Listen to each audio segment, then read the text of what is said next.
Assalamualaikum warahmatullahi wabarakatuh. Perkenalkan, nama saya Nadia Deguminggilung dengan NIM 23101163200007 dari Prodi Pendidikan Bahasa dan Sastra Indonesia. Maksud dan tujuan saya membuat video ini adalah untuk memenuhi tugas mata kuliah Linguistik Umum yang diampu oleh Ibu Nur Cahaya. Di kesempatan ini, saya akan membahas 6 tataran linguistik, yaitu fonologi, morfologi, sintaksis, wacana, semantik, dan pragmatik. Langsung saja pada tataran yang pertama, yaitu fonologi. Apa sih fonologi itu? Fonologi ialah cabang linguistik yang mempelajari bunyi-bunyi bahasa. Fonologi ini dibedakan menjadi 2, yaitu fonetik dan fonemik. Secara umum, fonetik mempelajari bunyi bahasa tanpa memperhatikan bunyi tersebut memiliki fungsi pembeda makna atau tidak. Sedangkan fonemik mempelajari bunyi bahasa dengan memperhatikan fungsi bunyi tersebut sebagai pembeda makna. Mari kita membahas lebih luas mengenai kedua cabang fonologi ini. Yang pertama tadi adalah fonetik. Fonetik ini dibedakan lagi menjadi 3 jenis menurut proses terjadinya bunyi.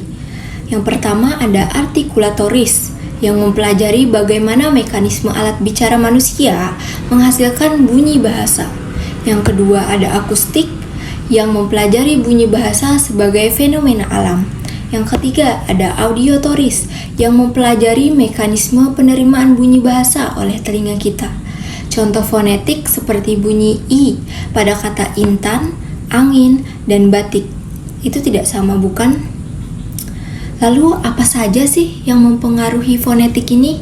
Yang pertama ada alat ucap, yang kedua proses fonasi, yang ketiga tulisan fonetik, yang keempat klarifikasi bunyi yaitu vokal dan konsonan. Yang kelima ada unsur prasegmental yaitu arus ujaran.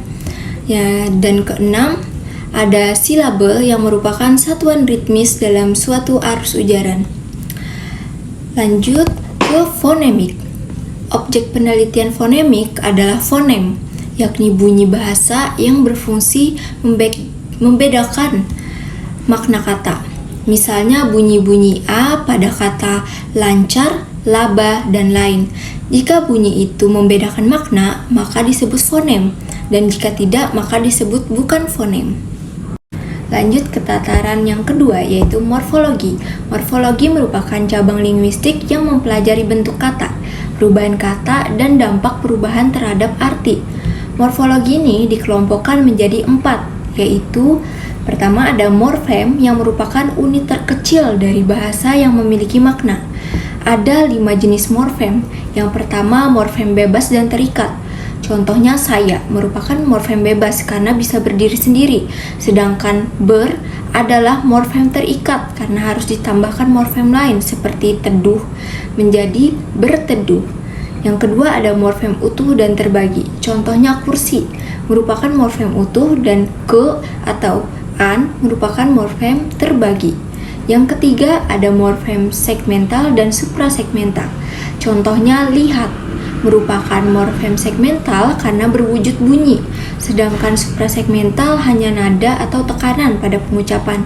Contohnya u datar pada menggerumuni dan u naik pada kelambu. Yang keempat ada morfem beralomorf zero. Contohnya I have a book dalam bentuk tunggal dan I have a books pada bentuk jamak.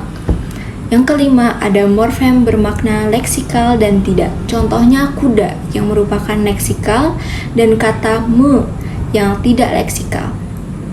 Yang kedua, selain morfem ada kata, merupakan satuan bahasa yang memiliki satu pengertian, berkarakteristik dan memiliki ciri yang berbeda seperti kategori kata.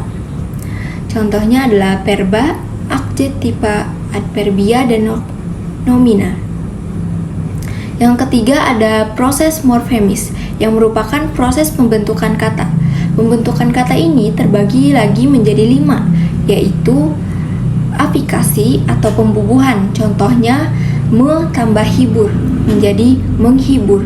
Yang kedua ada reduplikasi atau pengulangan. Contohnya menembak-nembak dengan kata dasar tembak. Yang ketiga ada komposisi atau penggabungan dengan makna baru. Contohnya rumah tambah sakit menjadi rumah sakit.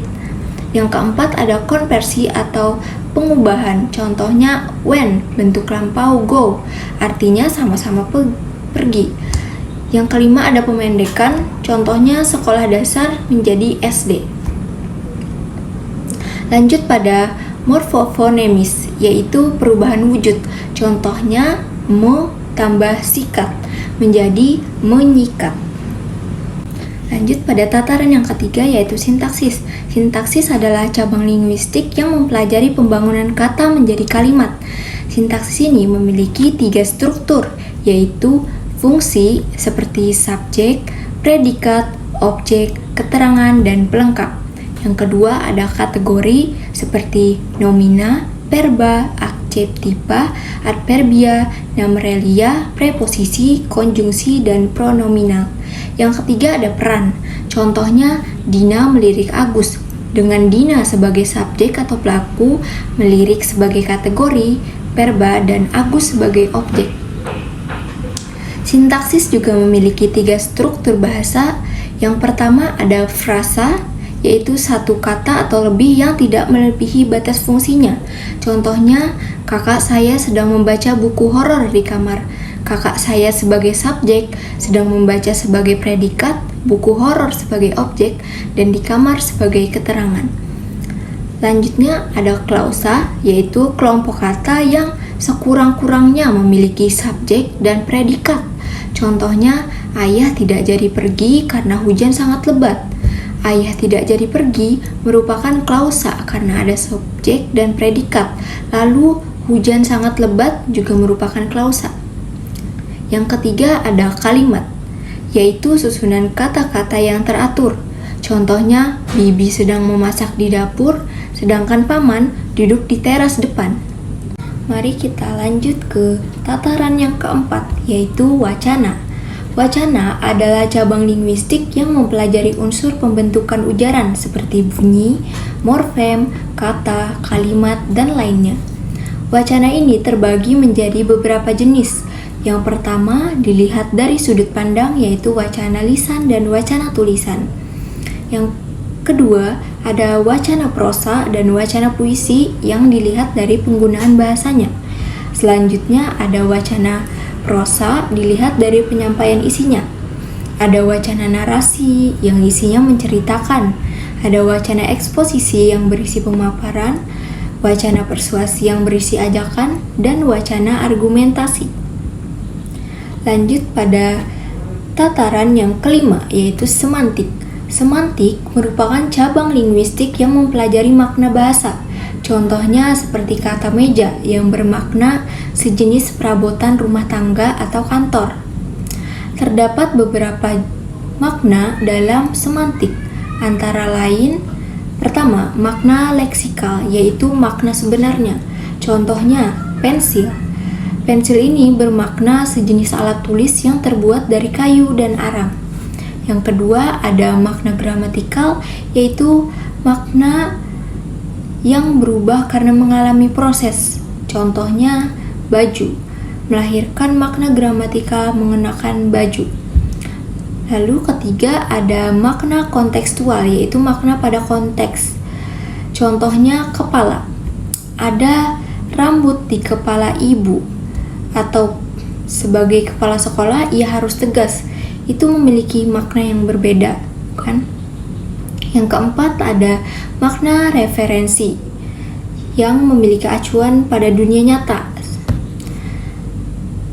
Lalu kelima ada makna denotif, adalah makna asli. Contohnya kata kurus, bermakna keadaan tubuh seseorang yang lebih kecil dari ukuran yang normal. Lalu keenam ada makna konotatif, yaitu makna lain. Contohnya kata kurus itu berkonotasi netral, tetapi kata ramping yang artinya mirip dengan kata kurus memiliki konotasi positif. Ketujuh ada makna konseptual, artinya makna yang terlepas dari konteks. Contohnya rumah, bermakna bangunan tempat tinggal manusia. Yang ke-8 ada makna asosiatif, yaitu hubungan kata di luar bahasa. Contohnya, melati yang bermakna kesucian atau suci. Lalu yang ke-9 ada makna idiom yang merupakan sebuah ujaran yang artinya tidak dapat diprediksi. Contohnya, kata membanting tulang, itu bermakna bekerja keras. Lalu ke-10 ada makna peribahasa.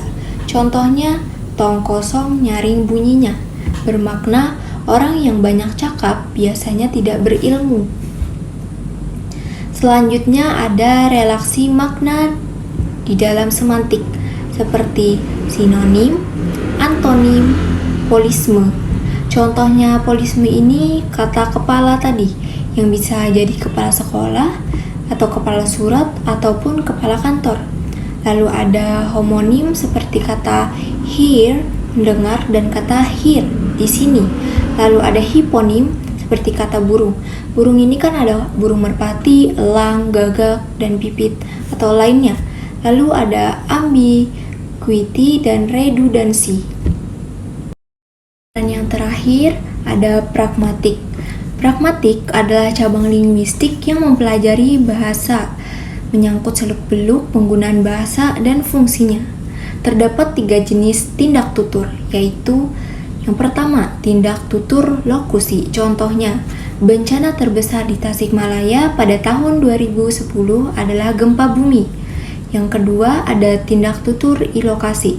Contohnya, azan maghrib sudah berkumandang. Informasi ini akan membuat pendengar terpengaruh dan melakukan sebuah aksi. Yang ketiga ada tindak tutur perlokasi. Contohnya, nilai rapormu bagus sekali. Pujian ini akan mempengaruhi orang yang menerimanya. Lalu ada implikatur. Implikatur ini gunanya memberikan penjelasan fungsional, mengungkapkan maksud tuturan dan mendominasi fungsi deklaratif. Contohnya, saya kehabisan bensin. Lalu ada yang menjawab, oh, di dekat perempatan sana ada pom bensin. Contoh tadi merupakan implikatur konvensional, di mana tidak memerlukan syarat konteks agar dapat menarik kesimpulan. Selanjutnya ada dieksis. Gunanya ini untuk menunjukkan. Contohnya, letakkan bukuku di situ. Contoh tadi merupakan dieksis tempat. Lalu ada prinsip kesantunan bahasa, salah satunya dari Leach. Contohnya, kau sangat pandai menggambar. Lalu orang ini merespon dengan, ah tidak, biasa saja. Contoh tadi merupakan maksim kesederhanaan. Sekiranya itu saja penjelasan saya mengenai 6 tataran linguistik. Terima kasih telah menonton. Wassalamualaikum warahmatullahi wabarakatuh.